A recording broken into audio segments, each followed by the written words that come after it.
The Dental Brief is brought to you by Omni Premier Marketing and the amazing guests who bring wisdom and advice that you can put to use to take your business and practices to the next level. Find us on Facebook and join the conversation. Get ready to grow because we are kicking off the next episode in 3, 2, 1. Hello, everyone. Welcome to another episode of the Dental Brief. Today we have with us, coming from the All-Star Dental Academy, so glad to have her here, Shelly VanEpps. Say hello to everyone. Hi, everyone. Thank you so much for having me, Patrick. I appreciate it. I'm thankful to have you here. It's always great to have you and your team members working with us, producing content, getting information to the dentist. I'm sure today's going to be as wonderful as an episode as your colleagues have been. Again, you're with All-Star Dental Academy. Correct. Got to check that out. We'll talk about that at the end. Yeah. Again, but Shelly, tell us, how'd you get involved in dentistry? How'd you end up in this industry? Yeah, funny enough, 22 years ago, I applied for my general dentist's office, doing administrative work. And 22 years later, I'm still in dentistry. At that time, I didn't care to see or be too involved with the clinical aspect, but that evolved and changed. And so I found myself in pretty much every position in the office outside of drilling and hygiene. So everything else was game on. So so it evolved greatly over those 22 years. You learned in the trenches. Mm-hmm. Absolutely. Fantastic. You kind of been there, done that. How'd you end up kind of getting into this consulting, coaching, helping lead practices role? Yeah. Over my development through the years, I always had a coach and different mentors and people. And one in particular very much so inspired me. And I told her after one of our events, I said, I want to do what you're doing. Help me. And she has. And so about 8 or 9 years ago, I started doing coaching and helping other offices to be able to develop their teams.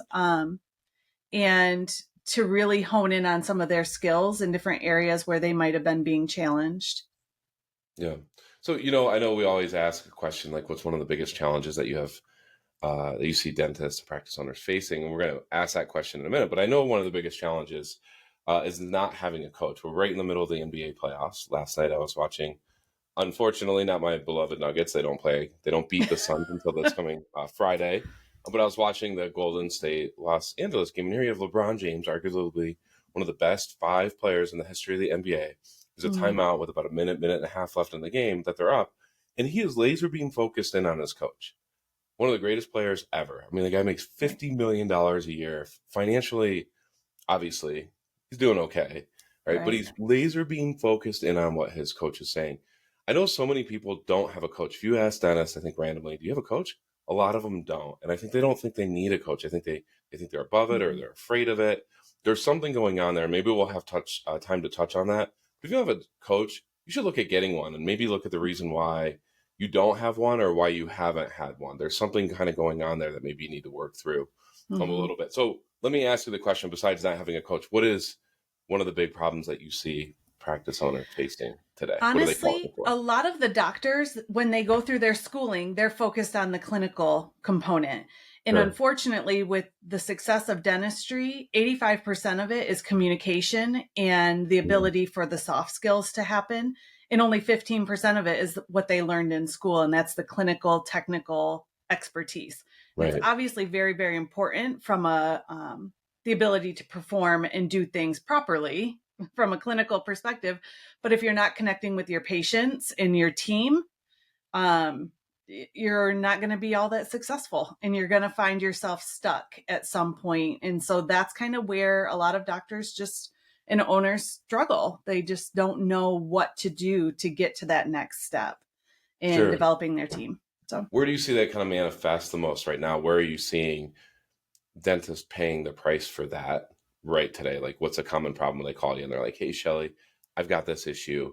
I need help. Turnover right now. That's been a big one. A lot of doctors are really struggling to have team members and then to hold team members and to keep them in their practice, which then results in lack of case presentation, lack of treatment being in their schedule. So it really, to me, if you focus in on your team, they'll take care of the numbers. And a lot of doctors get caught up on looking at their P&L and looking at their numbers and saying, hey, this is not working. Like my team must not be doing what they're supposed to be doing. But if you focus in on them first, the numbers take care of themselves. Sure. That's I think right now the common, and it's not just in dentistry, it's across the board, but the common social media post that you see, it's probably one of the most popular posts on social media, is that people don't want to work.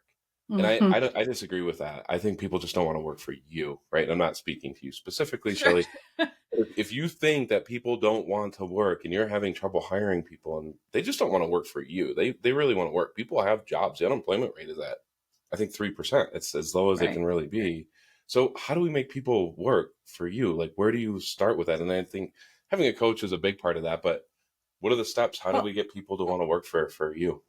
it's funny you asked that. I actually am having a call shortly with a team, and it starts with the culture, the foundation. And if you have a culture of blaming each other or accusing one another or not having open communication, you're going to always struggle with your team. And so you really have to focus in on what are your core values, what are your core principles as an owner, as a provider. And then from there, make sure that your team is in connection with that and everybody's on the same page of what the long-term outcome is. Not necessarily the vision. The vision is the big picture where you want your practice to go, but how are you going to get there? And what Yeah, do you do from the day to day to make sure that that happens? Do you hold each other accountable? Do you communicate clearly? Do you train together? Do you acknowledge the losses or the struggles that people have gone through so that you can learn from one another? And if you right, don't focus there, a lot of doctors would understand the concept of periodontal disease. It's the foundation. If that's not healthy, then the teeth are in trouble.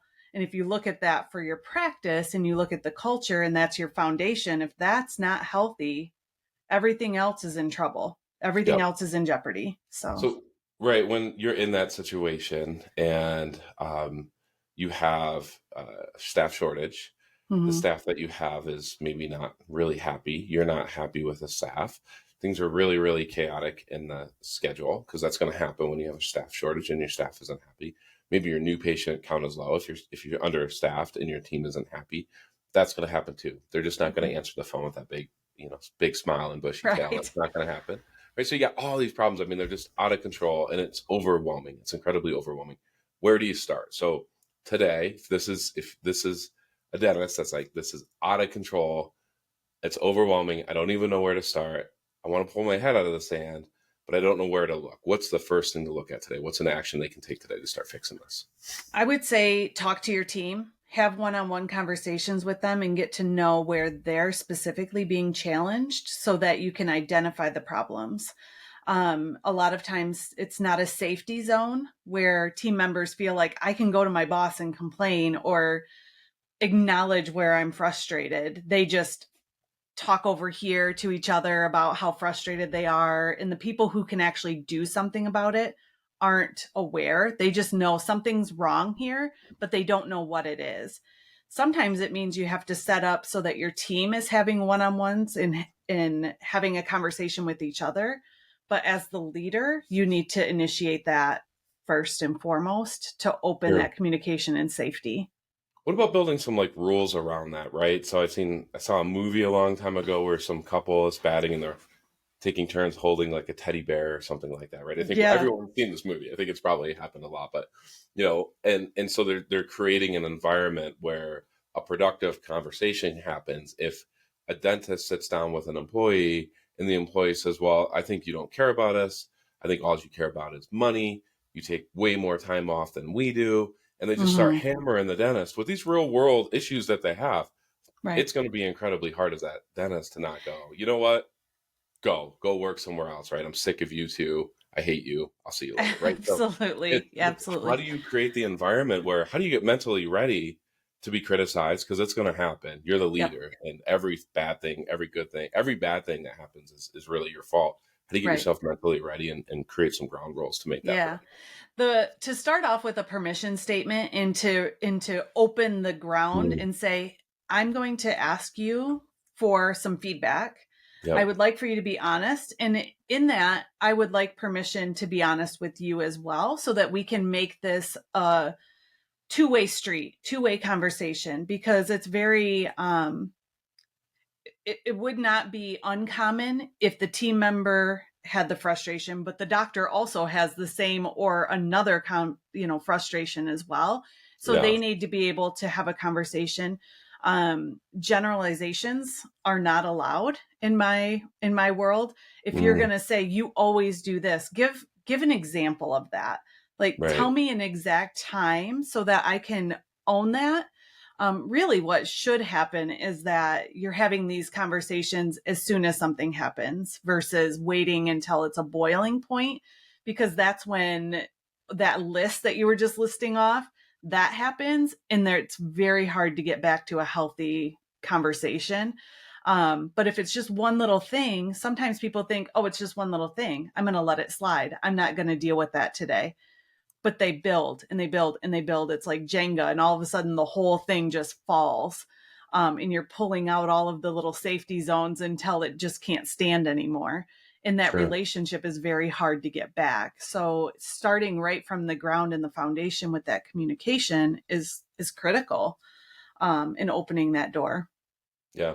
And I think it probably takes some time too, right? It's Yeah. not probably every time you have these meetings, they probably get a little easier Yeah. and better and more trust is established. Sometimes it requires having a mediator or somebody else, an outside party. I mean, if it's at its peak, where it's just not looking good and it's one person against the other, then you sometimes need a mediator or a coach or somebody within the team that can be an outsider listening and helping to mediate the conversation. I think that's at its worst when it Sure. really gets bad. That sometimes is necessary, but a one-on-one, person-to-person conversation is generally going to be the most healthy approach. Yeah. Whenever there's conflict of any kind. Yeah. And it seems to me, I think it is pretty true when people go through some challenging situations, challenging discussions, they usually come out of those better, right? It usually builds and strengthens those relationships, right? I mean, that's what kind of what happens, right? So this is a great subject. Shelly, I've had events before where the team, we were just stuck. We were doing a training and we're just stuck. And the doctor and I sat down and I said, how is their relationship with one another? Do they communicate? And he said, I don't know. So the next morning, what we did is a one-on-one round robin. Every person took a turn talking to each other. By the time they were done, they were crying, they were hugging, they were on the same page. The communication had been opened, and it was kind of a forced situation, but they needed it in that moment. right. The rest of that day in the training was phenomenal. I mean, all of a sudden they were working together, they were masterminding together, and things were happening. But heading into that morning, it was like we were stagnant. I'm like, something's off here. And it was great. And it wasn't part of the plan for that day, but it was what was needed. And acknowledging that it's needed is a lot of times the hardest step. And sometimes it's with the doctor. And so they don't realize it. And the team members don't feel safe to bring that up. And so again, having somebody, whether it's a team leader within the practice or a mentor, just helps to be able to identify that might be going on. Yeah. Shelly, I want to encourage our audience to check out website one more time, allstardentalacademy.com. There is some pretty awesome downloads on there. There's actually 3 steps to having an all-star practice. Free download. Probably need to check that out. Shelly, I'm going to ask you one quick question. You've been doing this for a long time. You're part of a coaching team. Obviously, you're biased. That's great. But let me ask you, if you know that somebody's not a right fit for you, right, or they don't think they're a right fit for you, maybe they want to find someone different than you, how would you go about vetting them? What are some questions that you would ask a coach, a consultant, an expert to help you with these issues in your practice? Yeah. Ultimately, I would find out what their process is. If they're looking to grow a practice out of numbers, or are they looking to help you grow a practice out of relationships?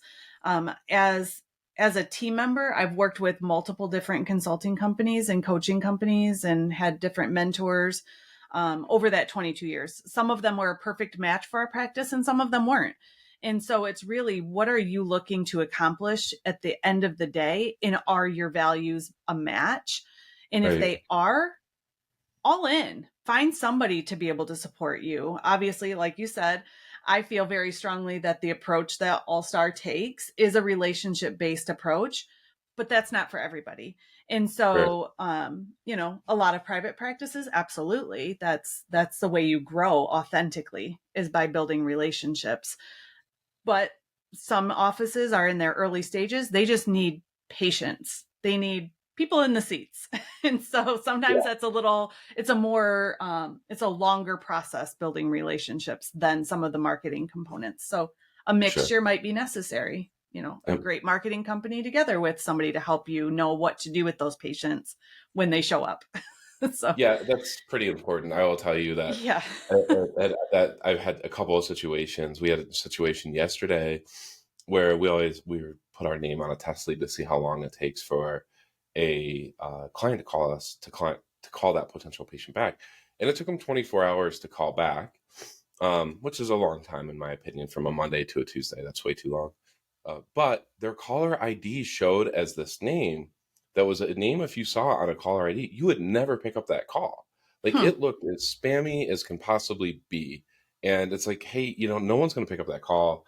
It had a ton of vowels in it. It had nothing to do with the dental practice or the dentist whatsoever. I'm like, hey, your caller Interesting. ID is showing wrong. So everybody's seeing that. That's a big part of marketing, right? Yeah. So one thing, and I don't want to steal your thunder by any means, but I would love everyone to call from your practice to your cell phone, see how your caller ID shows up. Make Mhm. sure your number is not stored in there, because that'll just show up as the name that you stored it. But check to see how that number Yeah, shows up. If it's a crazy looking name, expect people to not pick up the phone. Um, absolutely. Shelly, it's awesome having you here one more time. Dental All Star Academy, gotta check it out. If you need help, give Shelly a call. Absolutely. Great experience, great wisdom. Thanks so much for sharing, Shelly. We're glad to have you here. Thank you so much for having me. It's been great.